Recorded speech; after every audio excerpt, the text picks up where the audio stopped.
So today let's walk through a very short psalm, Psalm 93. So let's look at a verse in Psalm 119, and we're going to look at verse 89, which says, "Your word, Lord, is eternal. It stands firm in the heavens." Lord, we know that that is true, that your word is eternal. It stands firm. It does not change. And so, God, we thank you for the ability to study your word, read your word, learn about you, and grow in our walks with you because your word is firm. Amen. Well, Psalm 93, very short psalm.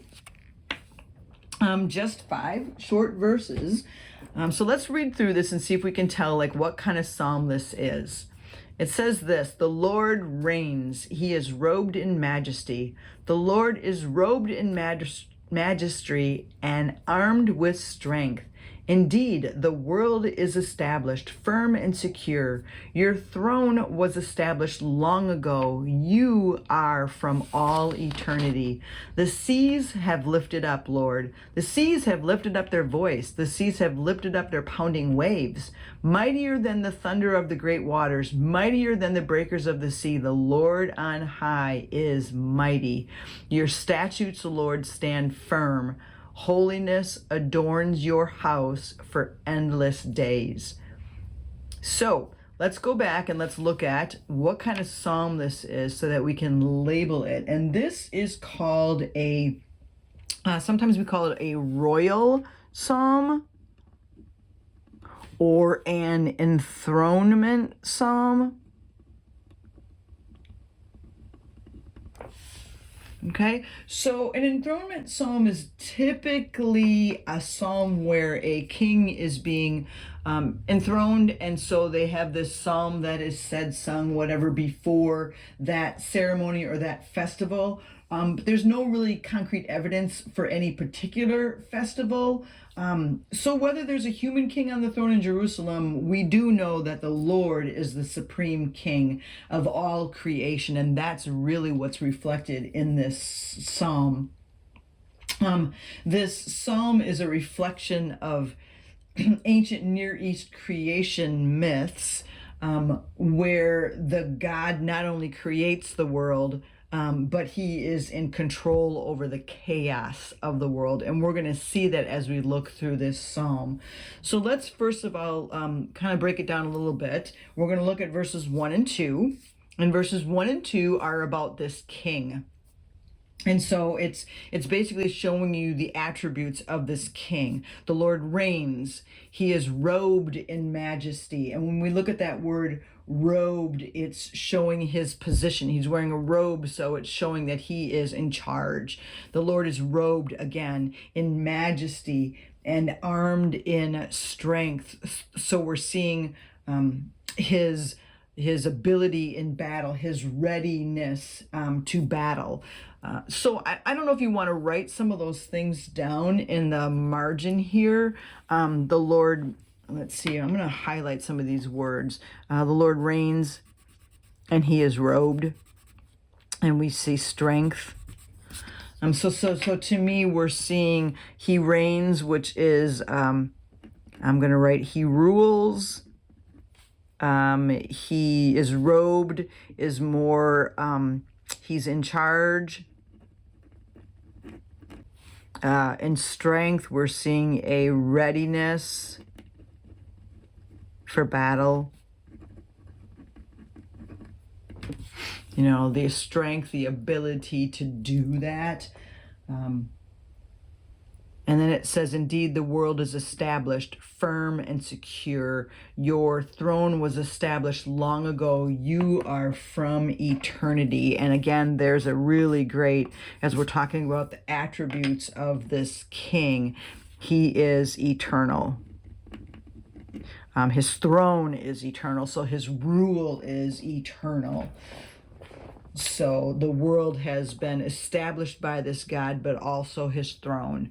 So there we see the attributes of the king, the Lord.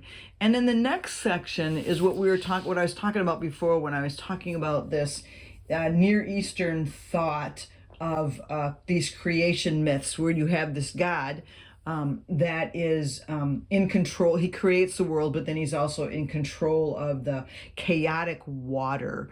And we see that here where the seas lift up their voice and that God is mightier than the sea. And the sea in the word sea or the word waters in ancient Near East mythology represents chaos. Because there's no way to control them. So they either bring life or they bring death. I mean, that's the thought here. So if we want to write that down, we could write seas, and I'm going to put in parentheses waters equals chaos.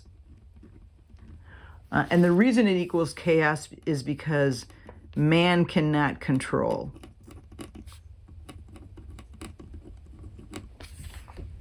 So we're talking about that, again, the Near Eastern mythology where you would have gods that could control the water.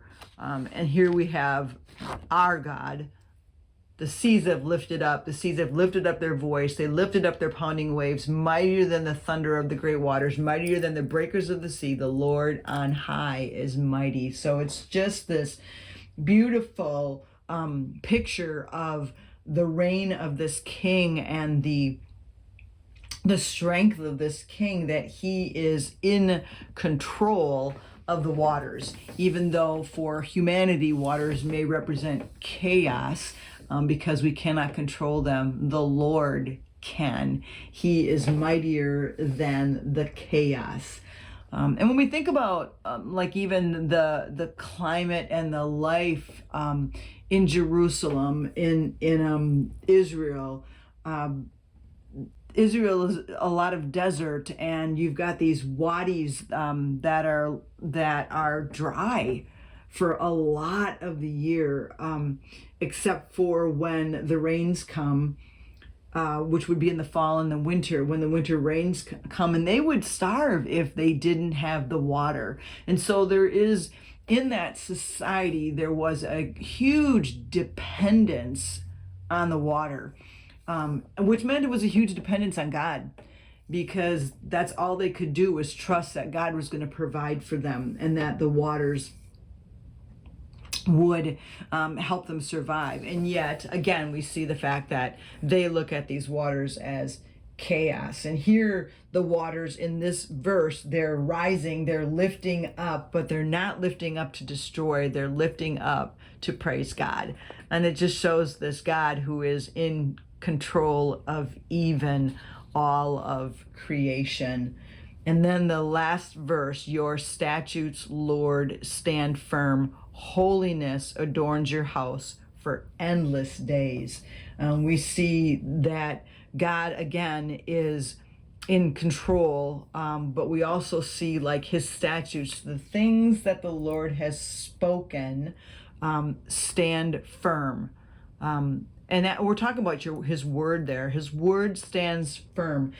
And again, interesting that today when I opened up Psalm 119 and I just grabbed the next verse that I thought sounded good, did not realize that what Psalm 93 actually said at that point. And yet we read a verse that says, your word, Lord, is eternal. It stands firm in the heavens. I love when God does things like that, because here we see your statutes, your word stands firm, which is what we just read in Psalm 119. So if you want to actually write that down here, right here, great cross-reference, Psalm 119.